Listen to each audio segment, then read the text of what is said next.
Um,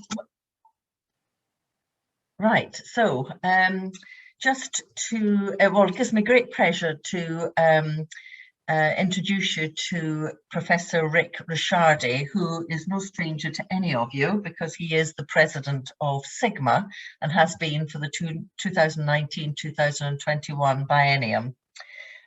Rick, I got to know when we both were on the Sigma board during the last biennium, and I have to say that he is an amazing leader, amazing colleague, and has such excellent insights into the history of Sigma, and obviously as president into the future of the plans that Sigma has for the next biennium and going forward. So it gives me great pleasure to introduce Rick Ricciardi. Thank you so much, Elizabeth. Can you hear me okay? Yes, fine. Everything's fine. Yeah. Excellent.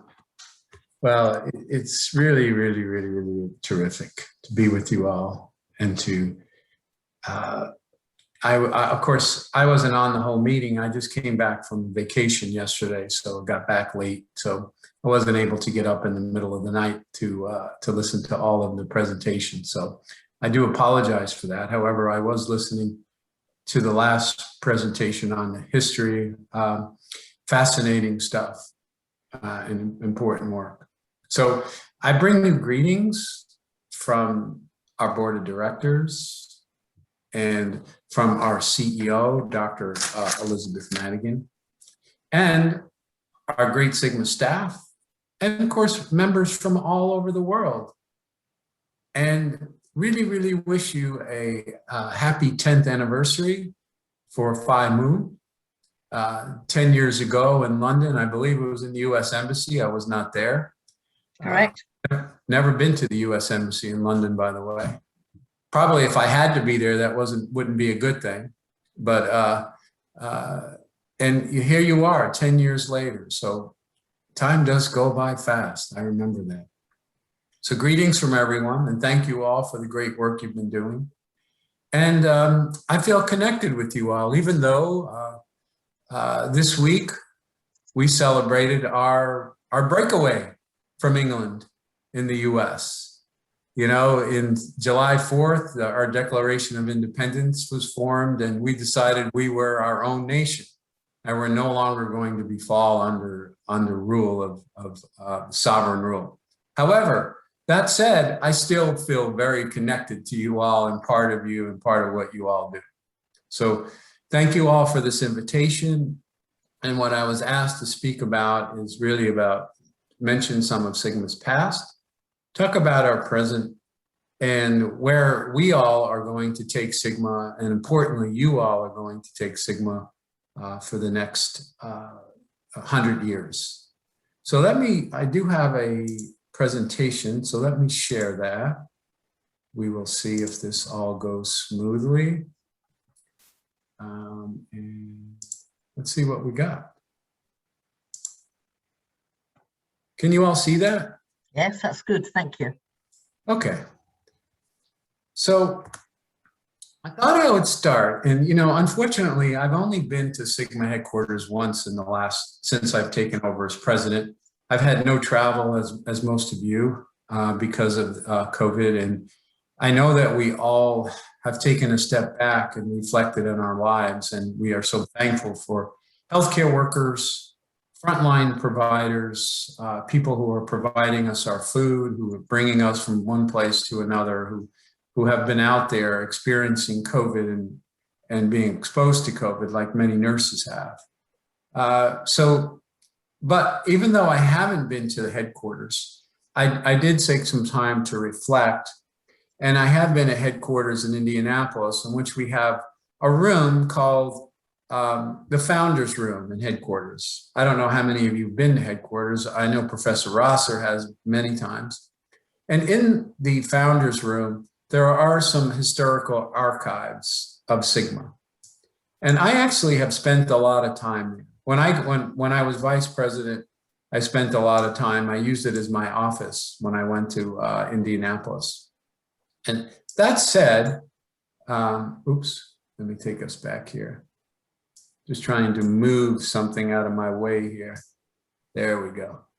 In the archives, Mary Toll Wright, who was one of the founders, and in my opinion, the most important founder. I believe without Mary Toll Wright, Sigma never would have existed.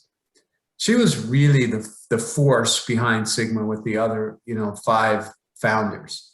And this, when Sigma was founded, this was the statement of purpose.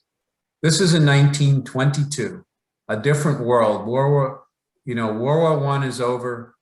Many of these nurses and women, the 6 women, had experienced, issues around World War I. And here's what they came to believe the purpose of the society was: foster high professional standards, encourage creative work, promote the maximum development of individual, and thus increase one's capacity to serve the profession and through it the society, promote the spirit of fellowship, develop an abiding interest in advancement of nursing, and promote continuous participation as responsible members.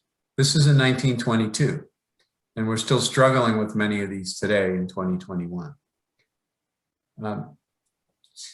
And secondly, in the archives, in this speech that Mary Toll Wright gave to Alpha Chapter in an induction in 1969, where they were honoring the founders, because the founders were getting old. And Alpha, which is the original chapter in Indiana University, decided that they were going to host. And Mary Toll Wright spoke on behalf of the founders. And what she said was, admissions to the School of Nursing afforded an opportunity for an excellent education and an opportunity for service to which we were dedicated. And then she goes on to say, in addition, we learned that there was no ceiling on ambition and accomplishment, just on ability. We learned that no one is ever really a failure. Over these things we pondered, alone and in groups. If we were disturbed that potentially excellent students in nursing were finding disillusionment in daily classes and routines with a feeling of no reward for excellence in performance, and we were perplexed. Now, is that still going on today where people are not being rewarded for what they do? And, my call to action is about the joy of practice and infusing joy in all that we do. And this was in 1922, the founders of Sigma recognizing that we need to do a better job of rewarding excellence and calling out excellence. Because we knew, as Plato and Socrates said, pleasure in the job puts perfection in the work. And this is over 2,000 years ago. And then more information about the background of Sigma and some of the nuances of the logistics. But then here's what she said: at long last, with fear and trembling, love, courage, and honor. It took a lot of courage for these 6 students, and particularly Mary Toll Wright, to go to the school director, Miss Ethel Palmer Clark, to say, we have an idea. And we believe this idea could benefit not only the school, but also nursing, and not only nursing domestically within the US, nursing internationally. And I believe the second most important figure in Sigma was the superintendent, Miss Ethel Palmer Clark. Because Miss Clark knew early on that nursing was greater than Indiana University. It was greater than where she worked. And to that end, Miss Clark said, yes, your ideas are great. And not only that, she gave Mary Toll Wright a project in senior ethics class. Now, who would have thought in 1922 the nurses were having an ethics class? Right? Would you have thought that in 1922 they were having ethics classes? We're still struggling with ethics classes now in 2021 to have those kinds of discussions. And she asked her to reach out to other schools of nursing to socialize this idea and to find out if the formation of an honor society would be something that could take hold and scale up. So this is some of the background around Sigma. And then they had their first induction, in which 4 people were chosen in the first induction in Sigma in 1923, I believe it was. They were pledged, they were given an orchid, they have demonstrated scholastic achievement in their junior year, and they had shown evidence of leadership and possessed desirable personal characteristics. But she goes on to say also in this speech that this was not to be seen in any way, shape, or form as discriminatory, that we did not want to be seen as a society to be, I am high and holier than thou, but we are recognizing people for their capabilities and what they can bring to nursing. So she goes on and closes her speech, and she talks about, let me try to move, I'm trying to move stuff around here. Sigma had been conceived, thus it was dedicated as an educational force, standing for the best in nursing. Encouragement for future nursing leaders, excellence in the preparation of leaders for the future. This is 1920, this is their thoughts in 1922, thinking about leadership. She goes to talk on behalf, speaking on behalf of the 6 founders, if I may say, and this is speaking to Alpha Chapter induction in 1969, we are very proud of you, and we are deeply touched by your honoring us tonight, the 6 founders. It is really something to remember, and we thank you. That's a little bit about the past and the incredible insight. And these are, I took this pictures of these documents with my phone. So what you're seeing here are the original documents that have been handwritten with some handwriting on them that has occurred over the years. So that's a little bit about Sigma past, and I really enjoyed hearing about some of your past earlier. And it's just amazing to me how insightful these nursing students were and in thinking about issues and the issues that we're continuing to struggle with today, 100 years later. So Sigma today, as you know, is over 500 chapters in over 100 countries, started by 6 students in Indiana University with a big idea. And this big idea has taken hold. And Sigma is us. It's all of us here today. It's all of the 135,000 members. And what is the current vision? And you can talk to Professor Rosser about this, because she knows that we struggled over the language in our mission and vision, because she was on the board when we approved this. And our vision is connected, and I like to do it this way: connected, empowered, nurse leaders transforming global healthcare. It's a powerful vision. And our mission is developing nurse leaders anywhere to improve healthcare everywhere. And look where we've come. Look at this. We have the Sigma European region with so many great leaders, with a terrific, I have to say, an incredibly terrific regional coordinator with Marie-Louise, who's doing a phenomenal job. And, things are really taking off. In the present, each of our 7 global regions are expanding, they're doing wonderful work. And you all, look, you have conference coming up in November, you have this conference today, you have, lots of activity. And you're sharing information, networking, and doing exactly what the original founders wanted us to do, which was network, to learn from each other. I mean, they didn't call it this, but really what they wanted was a learning community, or a way to establish a community of learning and a community of excellence, so that we can all gain and benefit from each other. That's an example of what's happening today in the present in the European region. At the national level, as you all know, we have to shift gears. I like to call Sigma, because I have a military background, not Navy though, but Sigma is such a large organization, and many of you who work in large systems understand each system is like a super tanker. It gets into the Atlantic Ocean or the Pacific Ocean, and it keeps moving forward. But to correct course and change course, it can only go like a half a degree. If you try to turn an aircraft carrier or an oil ship too far or too hard, it'll flip over. So organizations that are very large tend to have challenges being nimble. So in the present, I felt, and the board and our staffs, we need to be relevant to COVID when COVID hit.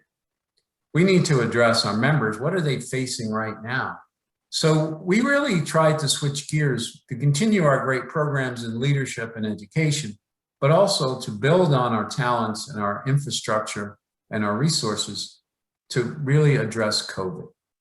So in the present, we built Find Your Forward, where we've reached out to so many different members like you and other professionals from all over the world in an interprofessional way. Although the majority of panels and speakers have been nurses talking about lots of different issues that are having real life meaning to members during COVID, during this horrific time where we're all struggling and we're seeing so much suffering and death, and we're all feeling the effects of it, both from a professional perspective, but also from a personal perspective. And, we're all, I think everybody on this VTC is a nurse, and we know, or some form of a healthcare professional, it's hard work. Like we like to say in New York, it's hard work, man. That's some tough work we're doing. And, it takes a toll. Also, we retooled over the biennium and we created Nursing Centered because we felt that it's nice to have a paper publication or try to get newsletters out. However, it might be more relevant if we have an electronic version and get real life events that members are going through and struggles. And, all members are leaders. All members have something to share.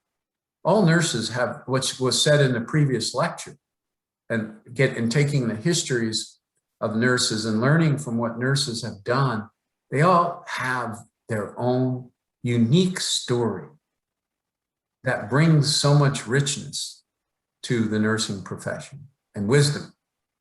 And one way to share that is through Nursing Center.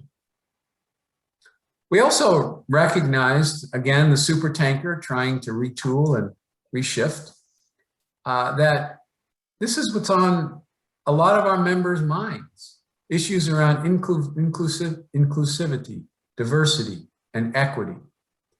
So we addressed it in a meaningful way. And we also retooled and reshifted and re-engineered some of our grants to try to make it more opportunities for schools and other members who come from areas that have been disadvantaged. We continue to support scholarship in the present through many, many ways. We have our journals, we have our publishing firm, but we also reach out and develop leaders who are scholars. And, the combination of scholarship and leadership is very powerful in change theory in moving either political or influencing policy and decision makers, or also influencing policies at the local level. We continue to support research, which is a priority of Sigma. We do have a foundation, which if your pockets are so inclined and your brain is so inclined, we welcome all donations to the foundation. And as you know, our foundation, and Professor Rosser can tell you this, our foundation is very frugal. Our administrative costs and what we pay administratively is very low comparatively to other foundations when you look at how much is going back to the members. And we're among the top foundations, and where your personal donation and corporate donations, you know, very small percentage of that has actually gone to the running of the foundation. Majority, by far the majority of it goes back to the membership. We also have the Sigma repository, which we're proud of because it's an open source opportunity for evidence to be distributed and disseminated. And you do not have to be a member to either engage in that or provide evidence into the repository. And it works pretty easily. It's not, you know, not too difficult to be part of. And of course, then we have our communications tool, which tries to bring researchers and nodes of science together so that like-minded people who have interest in specific research aims or objectives can collaborate and, you know, have a coffee or a tea, as you say, it's tea time. Let's talk about things and, you know, and learn from each other.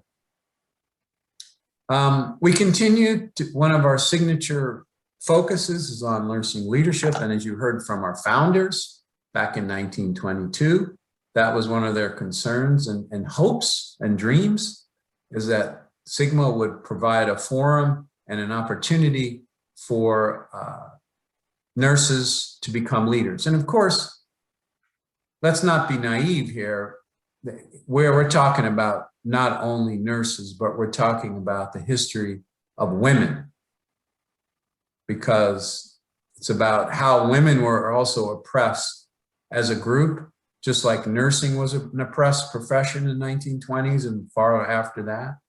So I'm sure that these 6 women also were interested in elevating the status of women through an honor society that would not only benefit nursing, but also benefit and lead to opportunities for women. Because when this formed in the US in 1922, women's right to vote had just happened 2 years earlier, which was called women's suffrage in the US. Women had no right to vote in 1918. So this is the mindset or the, you know, the contextual situation that was going on in the, you know, in the early 20s. And I believe that this was the driving force behind their thinking around strengthening and building leaders. So where are we today? Well, today we're with you. It's in your hands. I have another 5 months as president. I turn it over to Ken Dion and you all to bring, you know, Sigma and nursing forward. So these are our strategic objectives, which I know that Elizabeth is also very familiar with, because we updated the strategic plan during the time when Elizabeth was on the board. And you can read those. I'm not going to read those, but these are a little bit general, but we tie everything that we do in terms of how we move forward and have discussions at a strategic level that should be based on one of these 4 strategic goals. In the near term, moving forward and looking to the future, we at Sigma, just like ICN and many other groups, feel that it's important for us to have our finger on the pulse of responding and rebuilding the nursing workforce and healthcare workforce as we continue to struggle with the COVID-19 pandemic. It's by no means over. We are still struggling with it. We also feel moving forward that we should have some thoughts and ideas around how we, as an international nursing community, continue to address equity in healthcare. How do we expand access to high quality, affordable healthcare to all, universal healthcare? And what's very important to Sigma as an international organization, how do we connect you all? How do we stay connected, informed, and be able to communicate real time and leveraging technology and infrastructure to facilitate achievements and goals, both at a national level, as a regional level, and at a local level? And how do we automate?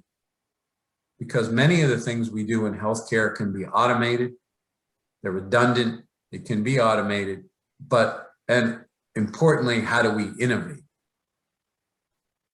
I I believe that Sigma will stay focused in the future on the 4 areas around person-centered care: quality, safety, equity, and value, looking at the patient perspective and how we engage in our thinking around what's important to patients. But we also, on a systems perspective, we do recognize that healthcare is a team sport. And we're hoping with some of these global influencers groups and global regional councils that are bubbling up, and we hope will become mechanisms or coffee houses to build interprofessional working teams. Because like I said, healthcare and the delivery of healthcare and the influencing of healthcare policy must be a team sport. Much of the evidence around delivering healthcare clearly shows that patients and communities and systems are better served if we are capitalizing on each other's strengths, recognizing each other's interdependencies, and how those interdependencies can be strengthened and optimized to deliver the kind of care that patients want, but also providing value in strengthening efficiencies. So that's important. I believe in the future of Sigma, our creating a healthy workforce environment strategy and our conference is going to take off wildly.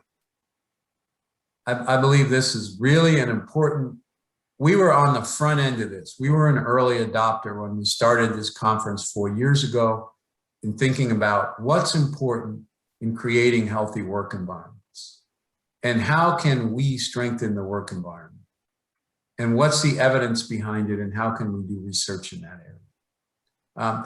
I believe also in the future that we will take into strong context the WHO Global Strategic Directions for Nursing, which is strengthening education capacity and quality, and some of that has been forced through COVID and the use of technologies. We know that there's just not enough nurses and there's limited access, unfortunately, in many, many parts of the world where nurses are providing primary health care. We know that something that will be, in my opinion, will stay with Sigma forever and ever and ever for the next 500 years, which is building leadership capacity and continue to strengthen the evidence of leadership and strengthen nurses' capabilities in leading. And then very excitingly to me, because I'm basically a clinician at heart, even though I'm a researcher and I'm in academics. But to be honest with you, I still practice as a nurse practitioner. I work in an underserved community health clinic where everybody I see, every patient that comes into my clinic doesn't have health insurance in the US. That's a huge problem. We don't have universal health care. We have the haves and the have-nots, and we have such an underserved population that we had in Sigma, we just started our first clinical chapter at Stanford University, where it's not attached, it's a pilot study to an academic center. So Stanford Health System has established a chapter and we're piloting it. And I believe the future of Sigma will be moving us from a bimodal perspective where we have chapter leadership both in academic centers and in clinical delivery centers. And that's new for Sigma. And that's something I'm pushing and I believe is important for our future, is to become more relevant in the care delivery and what happens to nurses after they leave their school, and how can Sigma be a more important part of their leadership development, of their understanding of translational science and implementation science, in helping us to move the dust off of evidence into practice. And then, of course, we have many global initiatives in the future, which I believe will continue to take off relative to our global influencers group, our global regional coordinators, As Sigma, I believe the infrastructure in the global regions will continue to develop. It's a slow process. It happens decade by decade, and it will strengthen the capabilities of each global region. So that's primarily what I have. And I would like to acknowledge the board of directors, Sigma headquarters staff, Dr. Liz Madigan, you all, and the dedicated leaders and volunteers throughout the world who give of their time, their talents, their financial resources to empower Sigma to do the work that we all do together. And probably so important for us to acknowledge the nurses and healthcare workers who are continuing to struggle with COVID and real world issues. We have COVID, but the rest of what life doesn't stop because of COVID. And everything else still goes. Preventative healthcare still goes. All these things are continuing. So it's going to take a long time for us to regroup on that. So that's me, and that's my email. And I know you've had a long day, so I tried to keep this as light as possible. And I look forward to, we have a few minutes. I was hoping we could have some dialogue and conversation, not only about what I said today in the presentation, but anything that's on your mind. Whatever you're thinking, I like to learn from you all because, I'm in a constant state of learning. It never ends for me. So I might lose a few hairs out of my head, but I'm hoping I'm replacing them with brain cells. Thank you very much, Rick. Thank you. My pleasure. Do we have enough time, Kirsten, just for maybe one or two questions? Yeah. I see there's one question in the chat, but there's one that if I could just squeeze my own in, I have to say, it's been really interesting to hear about the history and about the present, your concerns, and about your direction for the future. I suppose I was really intrigued to hear about the whole issue of your interest in interprofessional working. And I wonder whether, if you could crystal ball gaze, do you think in your wildest of imagination that Sigma Theta Tau International could ever be a global healthcare organization and not just nursing? No, I don't think so. I don't think that's in our vision to become a global healthcare organization. I think our primary focus is on nursing and the development of nurses. However, like I said, healthcare is a team sport, and there are many other organizations that are supportive of occupational therapists, physical therapists, physician community, surgeons. We don't want to take that away. We don't want to be a direct competitor with. However, what I think we can do as a global organization is to emphasize the importance of interprofessional team delivery and bring professional groups together at conferences or at meetings or on panels, both internationally, but locally in the regions, to help the regions develop infrastructure. Because as you know, Professor Rosser, that you've seen one healthcare delivery in one country and you've seen one healthcare delivery. There's no box for healthcare delivery. Everybody is different. Every country, a sovereign country, has their own policies. They have their funding stream, how they define universal healthcare can be different. So I don't think there's a claim to say that we have the answer. So it needs to be solved as an interprofessional group. I think what we can provide to the international community is an infrastructure and a forum for the opportunity for care delivery and educational thinking to become innovative and automate, because automation requires the ability for different groups to work together, to work off of a shared platform. And I don't know, you know, in the NHS, you guys are so further along than we are in the US and, you know, in other parts of the world, in Europe, where you have, you know, a single payer system, or you have a universal health record. You know, many countries, to include the US, the health record is a disaster. You know, and that's just one example of how it would be important for us, you know, to work together to provide a mechanism where we could actually have a health record that would be meaningful in caring for populations. So no, I don't think that the intent is for Sigma to say we're going to now have honor physicians and say, since you're, you know, you have the characteristics of what we consider to be honorable, you know, and you have a lot of potential, that we're going to offer you, you know, membership.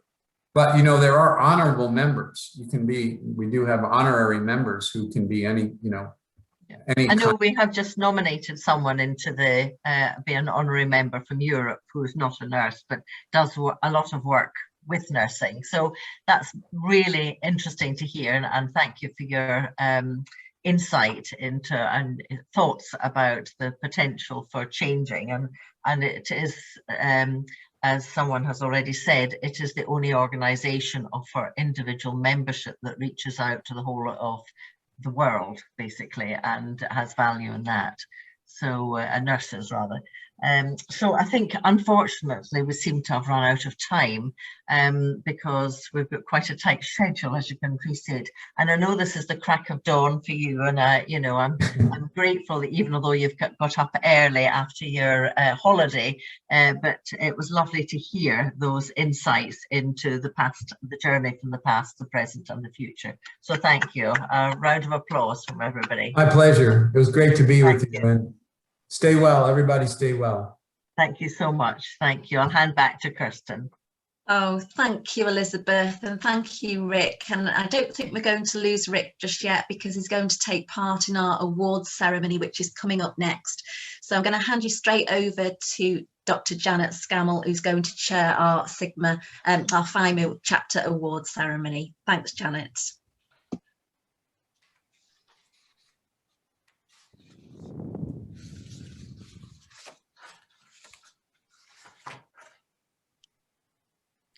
Can you see my screen? Yep. Yeah, great. Okay, thank you. Many thanks, Rick. I really enjoyed your presentation. Sorry that we've had to move on so quickly, but I'm sure if any questions come in the chat, they can be sent to you. I've got great pleasure to be chairing this session. I'm honoured to be the chair of the FIMU Chapter Research Committee. And we have a number of awards. And so this session is divided into two parts. The first part will be when we're asking Rick to announce the award winners for 2021. And then the second part will comprise some presentations from the projects of the 2020 award winners. So Rick, I've actually got the award winner names on a PowerPoint. Would it be useful if I put that up? Is he there? I'm sorry, I have to unmute. Yeah. However you would like to go, I did receive some information. Yeah. Which I can read off of the script if that's better. However, yeah, do read that, and then when you get to the right point, I'll put the winners up. Is that okay? Yeah. So again, congratulations to FIMU on its 10th anniversary, and I need my glasses for this. So what we have the FIMU Chapter Awards for 2021, and in 2019, the FIMU Chapter Research Committee instituted a number of annual awards open to chapter members. The purpose of these awards is to support members to develop and disseminate scholarly projects that contribute towards Sigma's mission of advancing world health and celebrating nursing excellence in scholarship, leadership, and service. The awards focus on excellence in the areas of research, education, and practice development. And I am truly delighted and honored to announce the successful 2021 awardees. First is Dr. Martin Hind from Bournemouth University for his project entitled Assessing the Conditions of the Practice Working Environment for Registered Nurses in England to Inform Retention Strategies, a survey study. The second is from Dr. Michelle Croston from Manchester Metropolitan University for her project entitled A Compassion-Focused Approach to Resilience Development for Nursing Students, Innovation in Nurse Education. And the third is from Miss Yasna Palmiero Silva for her project entitled Incorporating Climate Change, Environmental Health, and Planetary Health into Undergraduate Nursing Curricula in Latin America. So if you all will, please help me to congratulate these outstanding individuals for their work for the 2021 Phi Mu Chapter awardees. Thank you. Thank you so much, Rick. I know some of the awardees are here, and we really do. I add my congratulations to you. It's a fantastic. Thank you for applying with such great projects, and we really look forward to seeing you this time next year to present your awards. So I'm now going to move on to the second part of the presentation. No, that one. Here we are. Okay.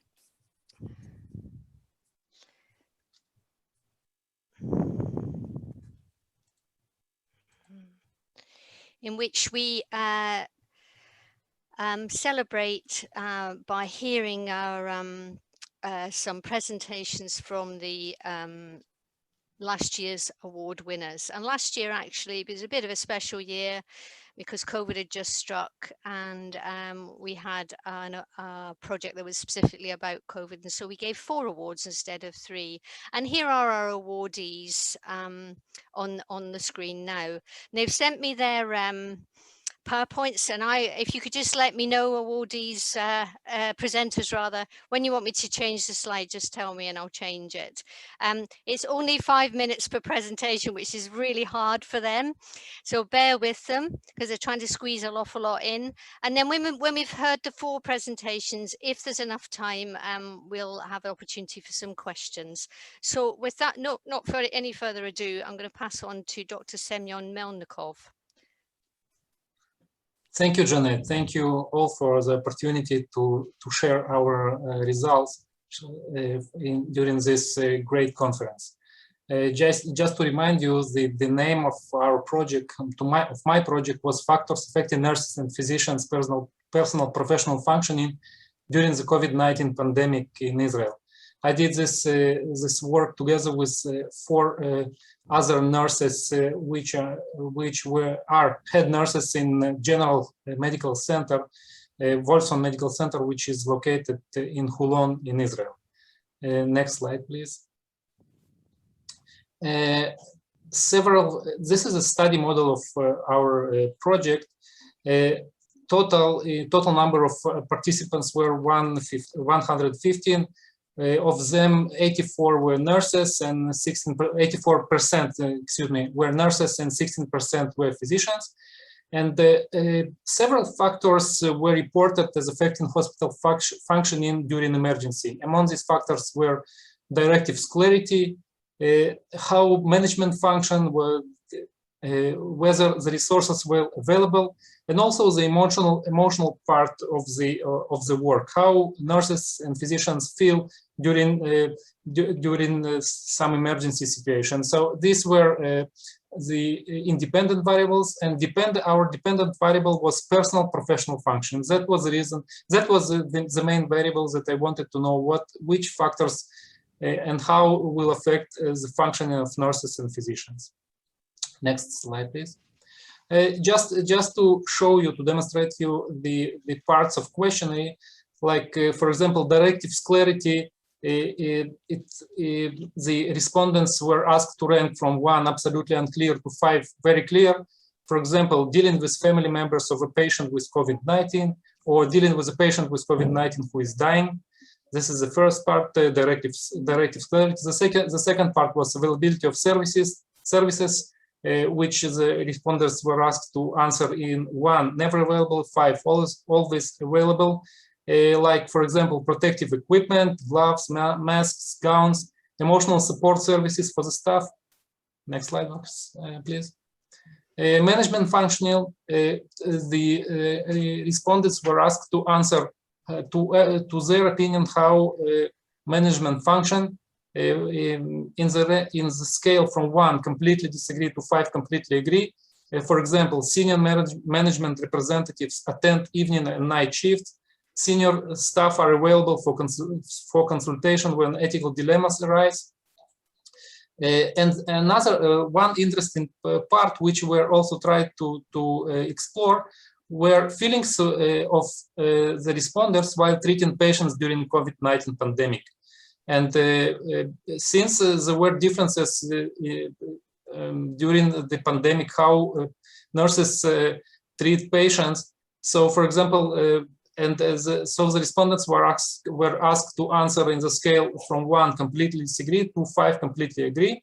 An example where I feel emotional detachment from the patient. I feel a sense of professional pride. Thank you. And next slide. And the dependent variable was personal professional functioning, from 1 completely disagree to 5 completely agree. And the example of the questions were it is hard to carry out all my duties, and work flows easily for me, and so on. Next slide, please. Okay, our results show the next very interesting thing. We have found that feelings while treating patients during COVID-19 pandemic mediated the relationship between directives clarity and management functioning, and between personal professional functioning. It means feelings that nurses sense, and the feelings and emotions that they felt during treating patient, they mediated also directive clarity. I mean, whether the directives were more clear, the more directives were clear, better feelings the nurses, more positive feelings the nurses felt, and better functioning they report. And similarly, management functioning. The better management function, according to nurses, more positive feelings they felt and better functioning they had. And next slide, please. So our conclusion is, as I said, directives clarity, management functioning, and staff positive feelings were positively associated with nurses and physicians' personal professional functioning during COVID-19 pandemic. To ensure proper hospital functioning during emergency, management must address nurses and physician feelings, and emotional state of workers should be addressed. Next slide, please. Thank you. That's a general hospital, Wolfson Medical Center in Israel, in Holon, where the research took place. Thank you very much for your attention. Thank you very much, Semyon. That's such a fascinating study, and you managed to squeeze it into such a short time. Thank you so much. I'm really interested in this issue about how relationships mediate care.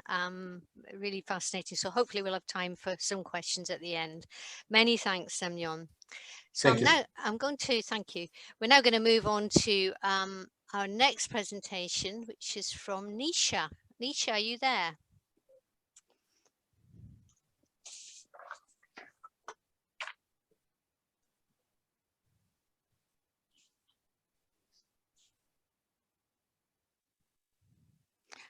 Unfortunately, I can't see who is there and who isn't there. So I just wondered, is Nisha out there?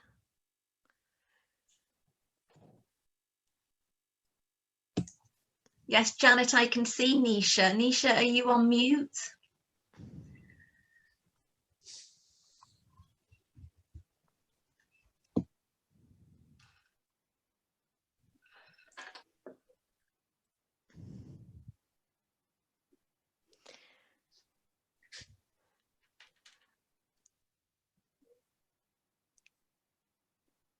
Sounds like there might be a few technical problems with Nisha. Should we move on to the third presentation and come back to Nisha if she returns? Would that sound okay? Sounds good. So this is from Dr. Bibha Simkhada. Bibha, are you there? Yes, I'm Janet. Thank you very much. Over to you. Thank you. Yeah, I'll try to be within 5 minutes. Good afternoon, everybody. I am Bibha Simkhada, Senior Lecturer in Adult Nursing from University of Huddersfield. And I'm so pleased to talk about this work that is around the intercultural learning in nursing, which was awarded last year from the Sigma Award.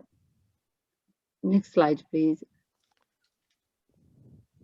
Yeah, and why we wanted to raise the cultural awareness in nursing is we have seen there is a health inequalities between BM community and white group, and it is more evident from the recent COVID pandemic. There is increasing mortality and morbidity and low infection, high infection rate and low vaccine uptake. And similarly, we have seen there is a high mental health issues around the BAME community. And also we have seen a lot of nurses coming from the overseas, working in the different healthcare setting. And that's why they feel they are treated differently. And nurses are providing care to different type of diverse patients.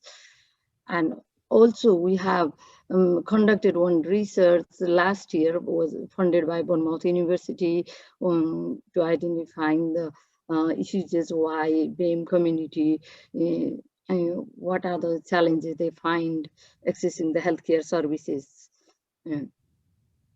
And therefore, it is important why we wanted to raise the cultural awareness among the nursing students, because our recent research found that there is a lack of cultural understanding among the health workers. Next slide, please. And therefore, the goal of this work is to raise the intercultural awareness and improve the intercultural learning in pre-registration nursing, and we are hoping it will benefit a student nurse to become self-aware and empathetic to diverse culture, and they can respect the people around the world.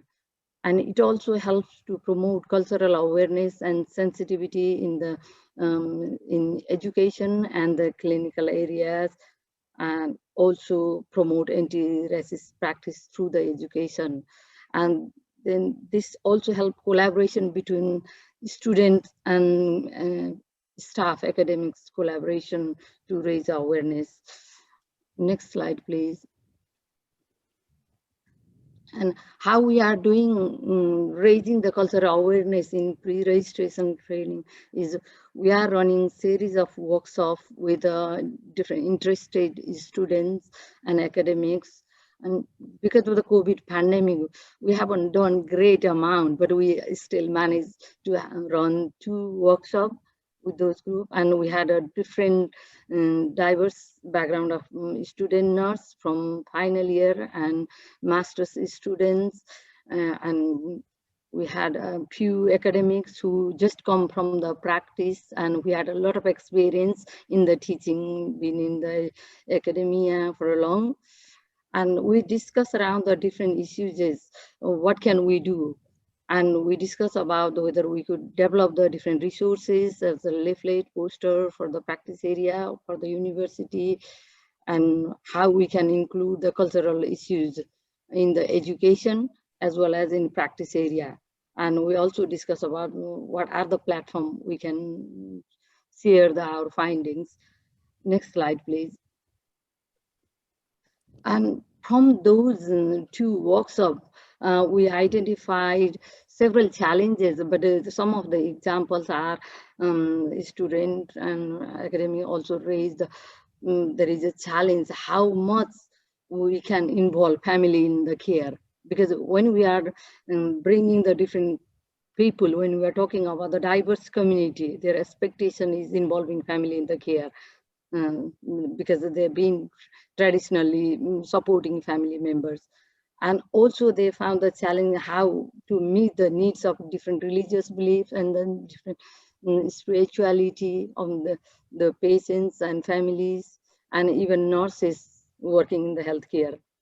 And they also found the challenges how to provide the respectful care, how to support the patient in the care, how to support nurses when they are struggling, and meeting the individual needs and is very challenging because of the lack of training they are finding.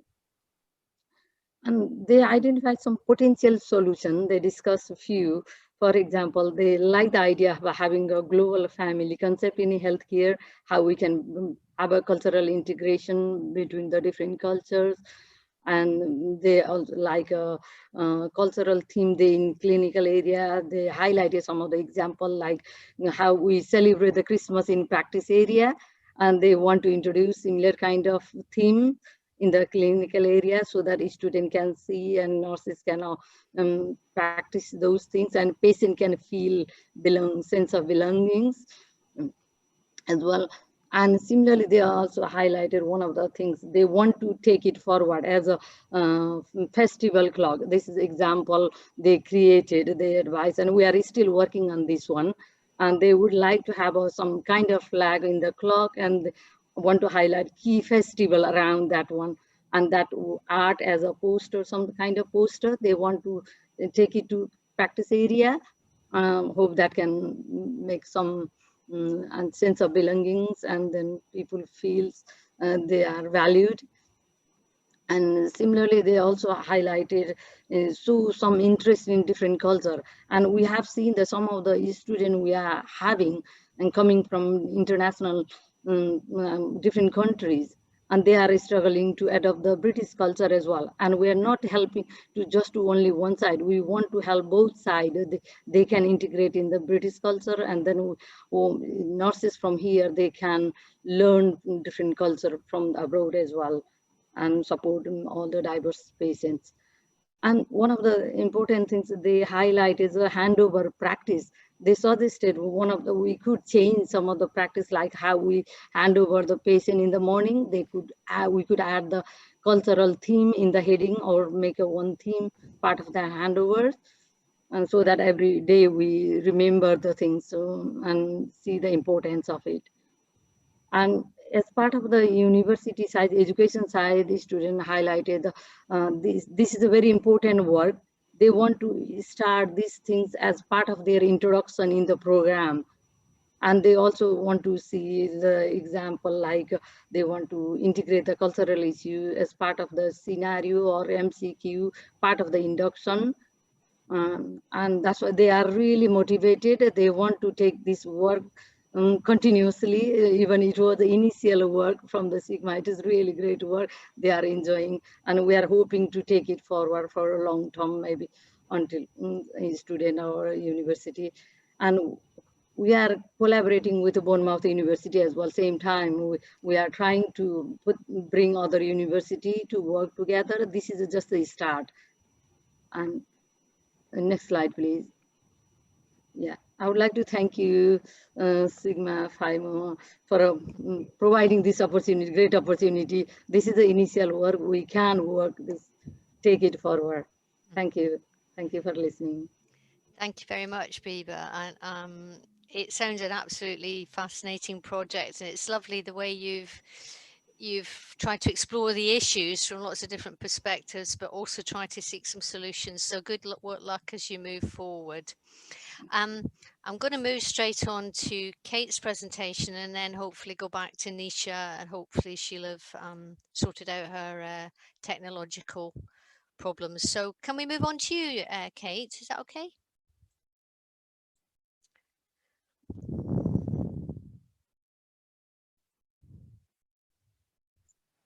Muted. Are you able to unmute, Kate?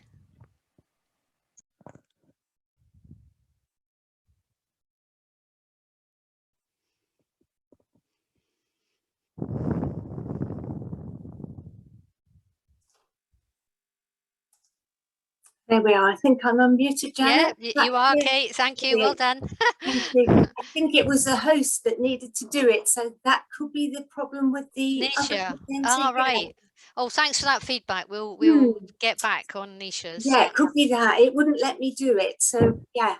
So firstly, good afternoon, everybody. I'm Cate Wood, and I'd like to say a huge thank you to Sigma for giving me this opportunity. My project was looking at relocating education to a virtual platform in an emergency during the pandemic. So something that a lot of you in the room will have experienced the same. So you will have come across the same sort of issues that I'm presenting. So if I could have the next slide, Janet. So I've tried to put everything in one slide for my 5 minutes. So on the left-hand side of the slide, or as you see it, I've written about the context. I was working at Birmingham City University at the time and teaching leadership and management to a group of master's students, a mixture of advanced nurses and public health students. Not everybody was from a nursing background.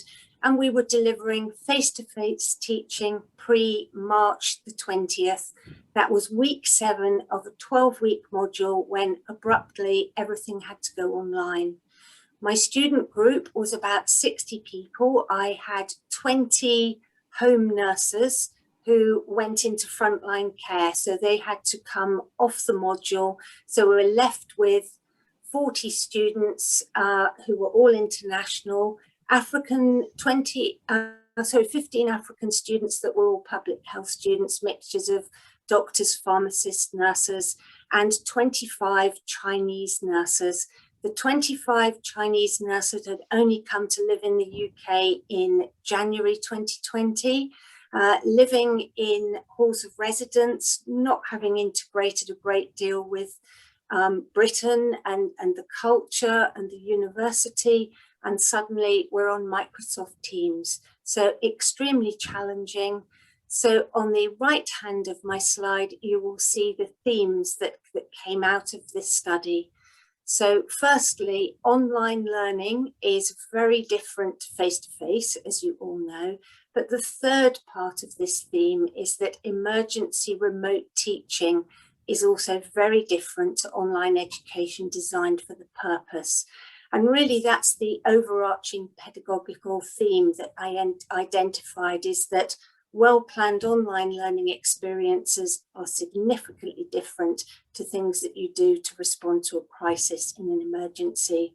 The second theme is that integrating humanity into teaching practice, this was paramount, particularly with international students and particularly with the Chinese nurses. So each week I integrated a playlist of music for the students of different themes and a way of us getting together for pastoral care that was completely separate to the education delivery. Something we've all experienced as educators, what's home? So the notion of home has changed for us. Home is work, work is home. Where are the boundaries? Where do we get relief? So third theme. Fourth theme, and this is overarching for all education, is that distance learning and technology has great benefits. We're now a global learning environment, and the pandemic has brought us benefits, but also it's changing the environment of education, and we need to go with that changing role, and we need to embrace it and look for new markets and look for collaboration, and perhaps Sigma forms a part of that. So the take-home message is, should we learn to do it better? And by that, I mean, should we adopt our custom-designed online learning, if that's the way forward, rather than sticking with our emergency remote teaching that we adapted in a hurry? So thank you very much for listening, and thank you to Sigma for offering me this award. Thank you so much, Kate, and thanks for presenting it so succinctly. I really admire the way you in this situation, you made the education so person-centered. It's lovely to hear of the humanity in your program. So hopefully we'll come back to you and have a few more questions about it. I'm going to go back to Nisha's presentation, and hopefully Nisha's out there and might be able to join us. Yes, I'm here. Oh, thanks, Nisha. I'm really sorry about the earlier problems with the technology. I don't know what happened. Never mind, you're here now. Yes, thank you. You're welcome. So firstly, I wanted to thank Sigma for the funding and the award, and also to my supervisors. So this project is part of my thesis and my PhD journey. So an exploration of teaching approaches examining pressure ulcer identification in people with dark skin tones. Could you go to the next slide, please?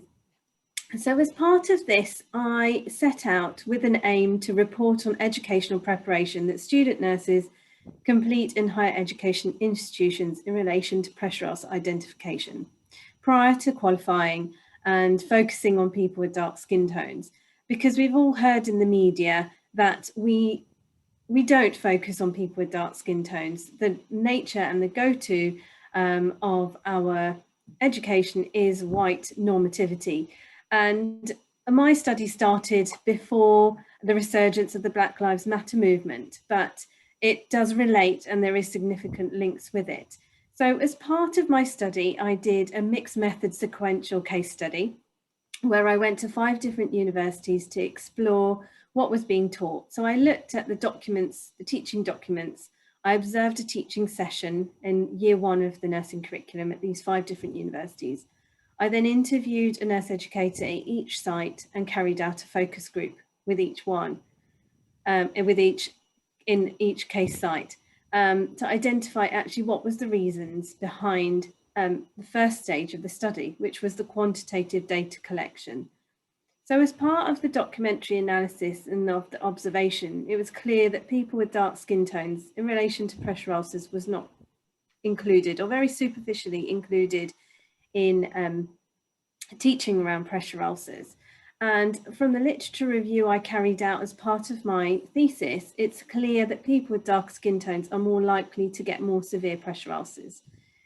What's unclear is actually, why do people with darker skin tones get more severe pressure ulcers? Is it actually that we don't, as clinicians, identify changes in skin because we are reliant on campaigns such as React to Red and redness?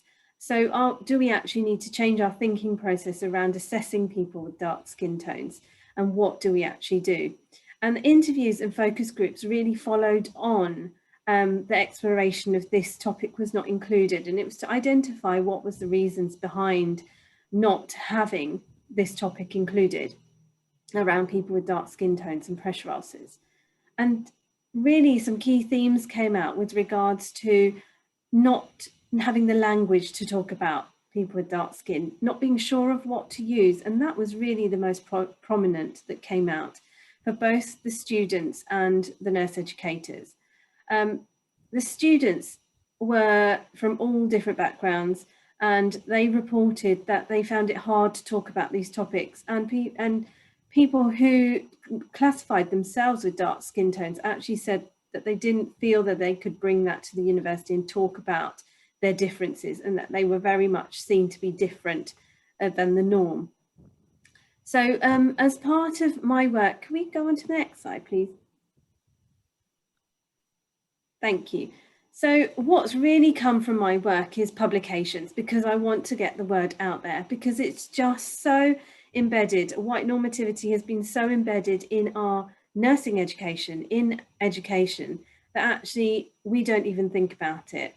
I didn't necessarily think about it before, even I've got dark skin, that actually I didn't think that most of the images that I was looking at was of white skin. So for me, it was key about publishing. And that's one of the reasons I had applied to Sigma, and the award was to get these publications out, really, to use the funding to go to conferences and present. So I've had 3 publications in the last year. There's been media releases from the Nursing Standard, Nursing Times and Nursing Notes with regards to the publications that I've made. I've written a blog for BMJ and the Nursing Times, and I've presented to the National Wound Care Strategy Board about the importance of changing the terminology from REACT to RED to something more broader. And the work that we're now progressing on is developing a wound library, so nurse educators and clinicians can access images so that we can actually teach our future generations of nurses about the presentation of pressure ulcers and wounds across different skin tones. Thank you. Thank you very much indeed, Nisha. It's a very topical project, and it's lovely. You know, we talk so much about inclusivity, but to actually hear about a practical application and potential solution in real life nursing care is really fantastic. Thank you. So I'm going to unshare my, no, I'm not. I'm just going to, yeah, that was you. Thank you. So I'm just going to ask if there's any questions from our audience at the end here, and I'm going to unshare screen. Any question about any of the wonderful presentations? Should we just give them a clap first, actually? That all sound good? So any questions? I just wanted to say thank you to the presenters, and also the amazing variety that we've heard on from the 4 of you. You know, it's been really fascinating, and I'm so pleased that you were able to apply and take up the opportunity that the chapter was able to give. So it's been fantastic hearing from all of you. So thank you very much indeed. Thank you. Please do use the chat or unmute and just call out. That would be great.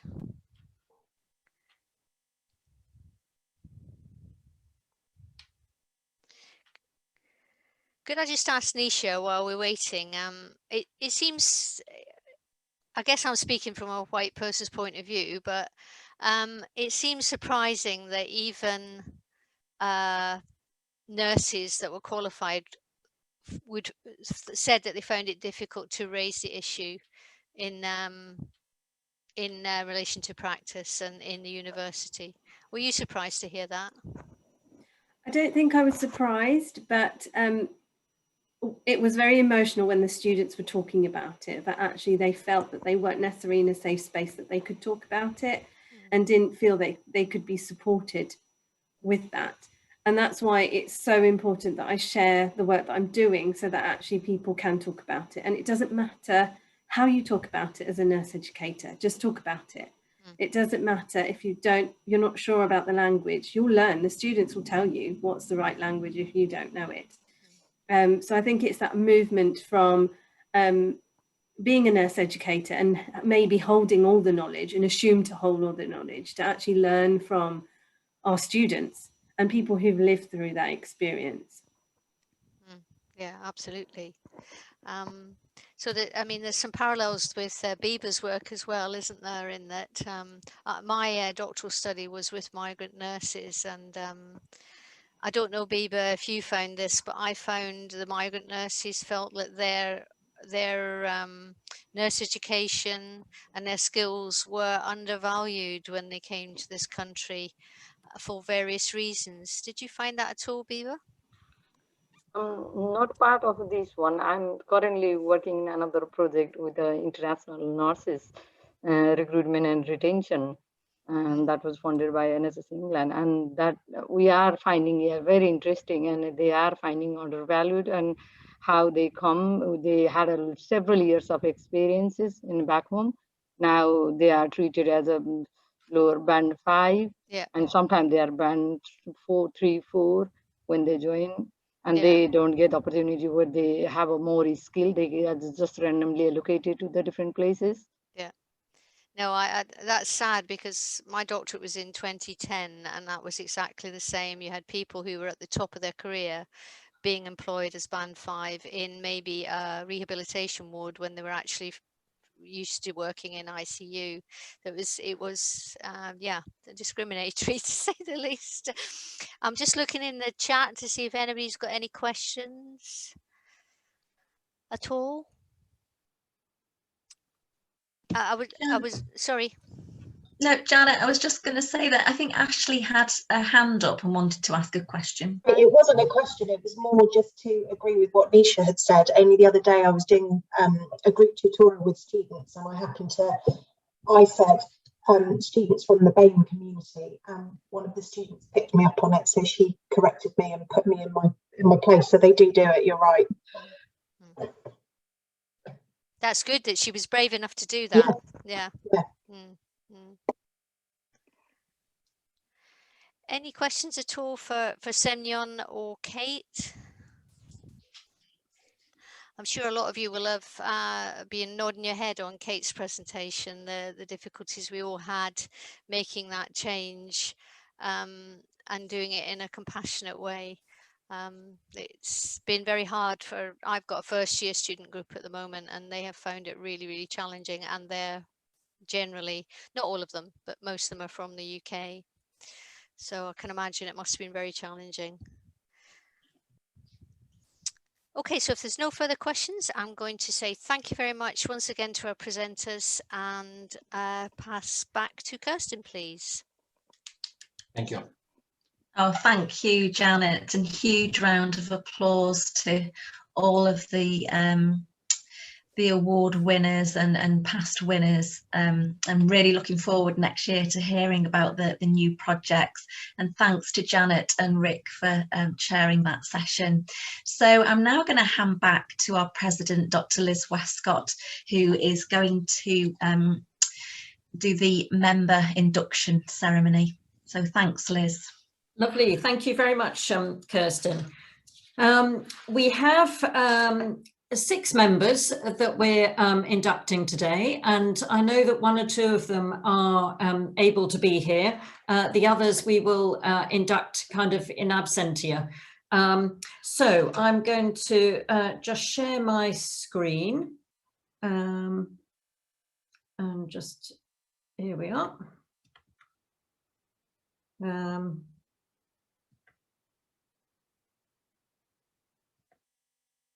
That's it. Great. Wonderful. So good afternoon. As you know, my name is Dr. Liz Westcott, and I'm the president of the FIMU chapter.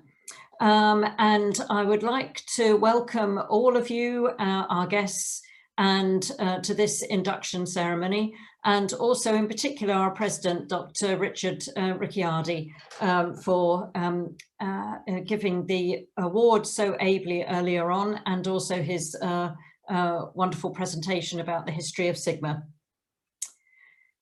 So as Rick was talking about, the vision for Sigma is that people are connected, empowered nurse leaders transforming global healthcare, and that the mission is developing nurse leaders anywhere to improve healthcare everywhere. And the great thing about Sigma is that we have leaders at all levels of the healthcare industry. The Society extends membership to students in baccalaureate and graduate level programs who've demonstrated superior academic achievement, academic integrity and professional leadership, and also to nurse leader candidates from all levels exhibiting exceptional achievements in nursing. And our membership includes nursing executives, clinicians, educators, researchers, policymakers, entrepreneurs, and many, many others. So by joining Sigma, you're joining a very distinguished group of nurses, students and professionals who've met or exceeded the rigorous standards required to become a Sigma member. So together we're all Sigma, And the leadership and scholarship that you've displayed represents the essence of the society.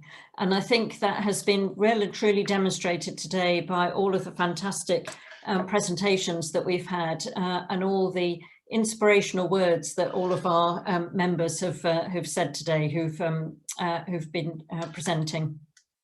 So our founders chose the Greek letters sigma, theta and tau, which mean love, courage and honor. And they're taken from the Greek words. And they choose these because they believe them to be the enduring values that are at the root of the nursing profession. And I think we all agree with that. Our crest, which adorns your membership certificate, symbolizes these enduring values and reminds us of our commitment to wisdom and discernment as represented by the I, service, professional endeavour and strength of leadership as represented by the pillars of stone at the right and the left, and knowledge as represented by the lamp. And our key is embedded in our membership pin, demonstrated here, and reminds us of our charge to uphold the love, courage and honour, and is a symbol of scholarship. The cup denotes the satisfaction of professional life, and the circle with its 6 stars represents our 6 founding fathers. The lamp is the lamp of knowledge, and the letters in black represent our charge. And remember that our key symbolizes your commitment to nursing excellence. So the purpose of this ceremony is not only to honour you as new members and celebrate your successes, but also serves as our pledge to you to support you throughout your nursing career and to be a lifelong resource for you. This support will come in part through the opportunity to participate in Sigma's communities of interest, mentoring programs and academias. You will also have the benefits such as continuing nursing education courses, the Journal of Nursing Scholarship, worldviews on evidence-based nursing and reflections on nursing leadership. So loads on offer, including all of the free events that we have through our own chapter, the grants that we have on offer, and also the mentoring and buddy system that we have on offer. So your induction is not the end of your journey, it's the culmination of your scholarly or professional achievements. And instead, your induction signifies the beginning of your membership journey, the start of your involvement within a global network of peers and mentors who are here to guide and support you wherever your nursing career takes you. So we have 6 members that we're inducting either as in present or in absentia. And at this time, we receive into the membership these outstanding 6 new members. Can I ask the inductees to just unmute themselves so that we know that you're all there? Lovely. Welcome, Hayley. Lovely to have you with us. Hello. Now, I think you, Hayley, are going to be representing all of the inductees, so I hope that's okay with you. Yeah. And we'll be, as I mentioned in the information I sent out, I'll be asking you just to repeat a message just in a minute. So we ask you just to repeat after us. So I accept membership in Sigma Theta Tau International, and I pledge to fulfill its commitment to nursing excellence, knowledge, service and leadership throughout my career. So if you feel able to just say that, Hayley, that would be wonderful. I accept membership in Sigma Theta Tau International, and I pledge to fulfill its commitment to nursing excellence, knowledge, service and leadership throughout my career. That's fantastic. Thank you very much, Hayley, for representing our 6 new inductees so ably. So a big welcome to Sigma. And once I stop screen sharing, we'll give you an enormous round of applause as well. So we Yep. So congratulations. You will in the post, Hayley, receive a certificate and also the robes that you're able to wear at graduation events. Oh, thank you very much.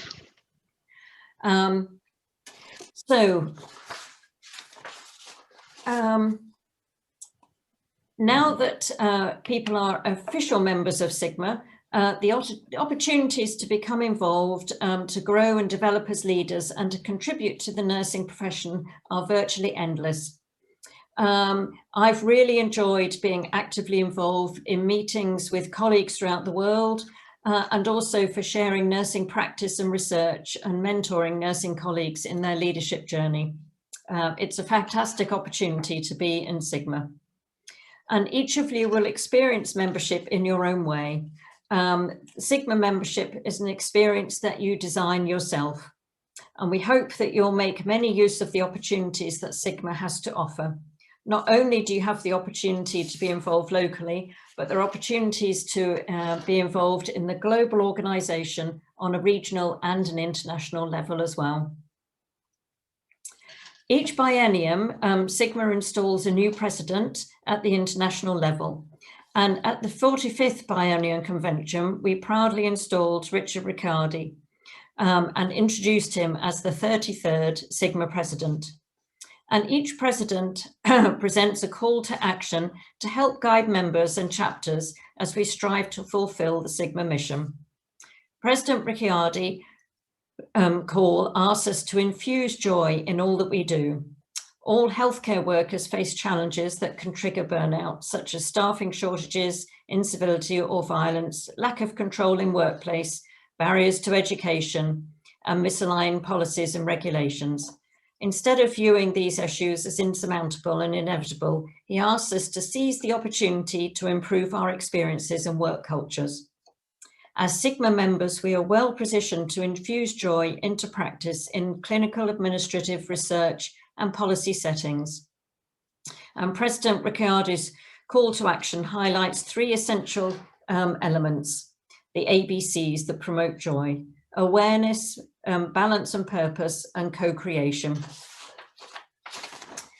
Balance and purpose is in achieving balance and purpose requires us to make time for creativity and serendipity, mindfulness and rest, activities that foster health and well-being, such as gratitude, service to others, and philanthropy. And co-creation includes relationship building, using team science, recognizing interdependencies, having a shared mental organizational model, and taking pride in one's work, and instituting policy initiatives to support a joyful organizational culture. As competent and confident nurses acting with balance and purpose, we can take the next step to infusing joy. And I would encourage you all to learn more and participate in fulfilling President Riccardi's call to action by visiting the Sigma website, sigmanursing.org.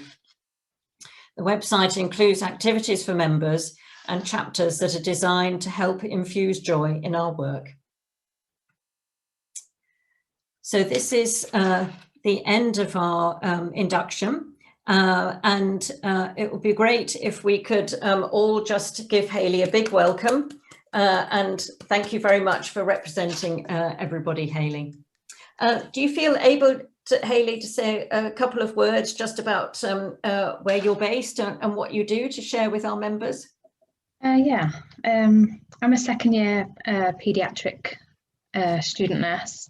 I'm based at Bournemouth University. And I'm just really happy to be here. You're all so inspiring, and I hope one day I can inspire someone like you're inspiring me. That's fantastic. Well, we're delighted that you've joined us, Hayley, and I know Janet, who's the leader of the Southern Hub, will be looking after you very, very well, and we look forward very much to welcoming you to all of our various events that we do. And we look forward to a very long association with you in Sigma, Hayley. So welcome very much. Right. So congratulations to Hayley and to our other members, new members who've joined. And it now gives me an opportunity to say a big thank you to all of our attendees for this virtual conference and our induction event. We want to thank all of our speakers today for inspiring and enthralling us. We've been inspired about the history of our chapter and of Sigma by Elizabeth. We've heard about the value of the coaching culture from Gemma. We've heard about wonderful Sigma journeys from Pedro, Enrique, Raluca and Gary. And we've heard about the value of being a multi-potentialite from David. We've heard about brilliant memories of nursing by Gail. And we've heard about Sigma past, present and future from Richard. And big congratulations to our award winners, Martin, Michelle and Yasna. And also for our winners last year for their great presentations from Semyon, Bibi, Kate and Nisha. And thank you very much to all of the chairs today. So for Kirsten, for chairing the event so ably, and for Les Gelling for doing all the IT in the background. Thank you very much, Les. And for our very able chairs, Raluca, Janet, Joanne, Ruth, Elizabeth and Danny, for all of your hard work to make the conference so well. And a big thank you to our chapter board and our committee reps in both FIMU committees and the Europe region for all their support over the last year. And thank you to Mary-Louise Luking for her leadership of Sigma Europe region, and to Richard and Liz for their wonderful leadership of Sigma. And we wish you all a great summer.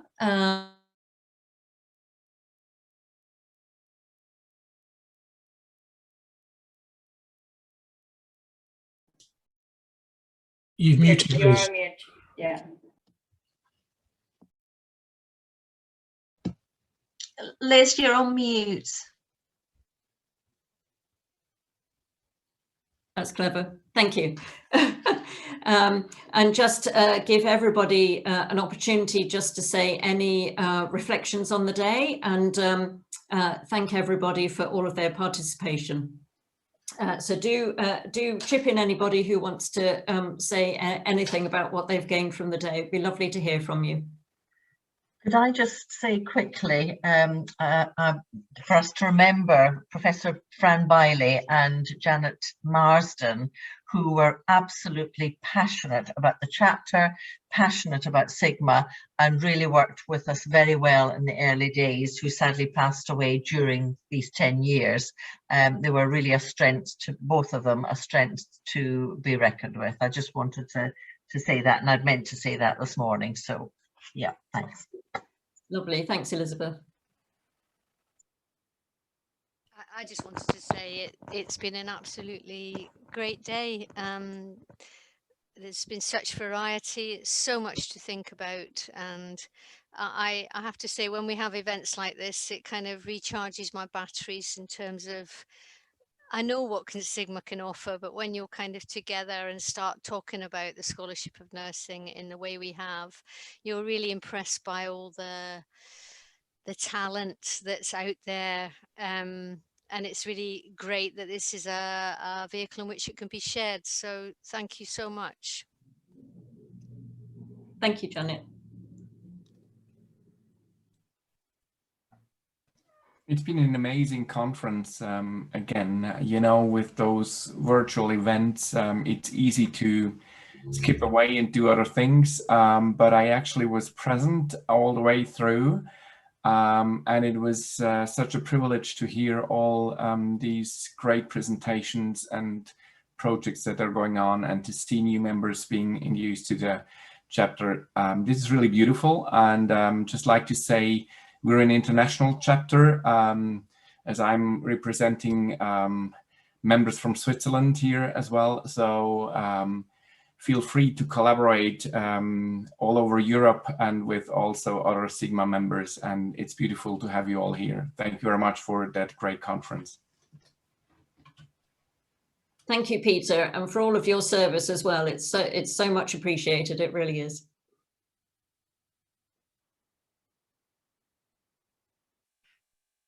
Anybody else like to chip in? You're all welcome.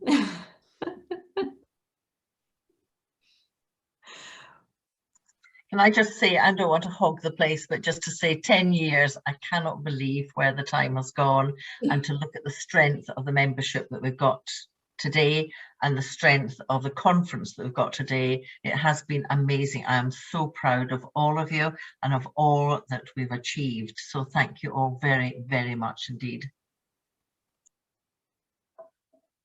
Wonderful. That's great.